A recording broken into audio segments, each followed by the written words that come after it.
జనసేన అధినేత deputy CM Pawan Kalyan త్వరగా కోలుకోవాలని కర్మన్ ఘాట్ హనుమాన్ దేవాలయంలో జనసేన పార్టీ నేత సోడిశెట్టి శివనాగేశ్వరరావు ప్రత్యేక పూజలు నిర్వహించారు. ఈ కార్యక్రమంలో ఎల్బీనగర్ నియోజకవర్గ నాయకులు కార్యకర్తలు పాల్గొన్నారు. ఆంజనేయుడి ఆశీస్సులతో మరింత బలంతో పవన్ కళ్యాణ్ ప్రజాసేవలో ముందుకు వెళ్లాలని ఆకాంక్షించారు. నేను సంతోష్ నాయక్, ఎల్బీనగర్ సంతోష్ నాయక్, జనసేన పార్టీ నుంచి. మీ అందరికి తెలిసిన విషయమే ఏంటంటే మన పార్టీ అధ్యక్షుడు పవన్ కళ్యాణ్ గారు, అలాగే ఆంధ్రప్రదేశ్ రాష్ట్ర deputy chief minister Pawan Kalyan గారి ఆరోగ్య పరిస్థితి బాగాలేక నిన్న హాస్పిటల్లో జాయిన్ చేయడం జరిగింది. అదేవిధంగా డాక్టర్ల సలహా మేరకు శస్త్రచికిత్స చేసిన తర్వాత, విజయవంతంగా శస్త్రచికిత్స అయిన తర్వాత ఆయన ఆరోగ్యం కోలుకుంటా ఉంది.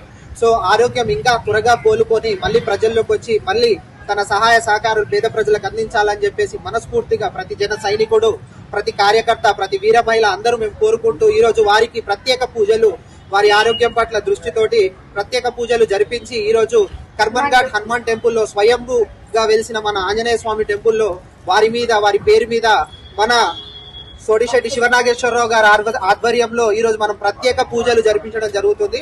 సో అందరి కోరిక మేరకు పవన్ కళ్యాణ్ గారు తొందరగా కోలుకొని మళ్ళీ ప్రజల్లోకి రావాలని కోరుకుంటున్నాం. జై జనసేన, జై తెలంగాణ.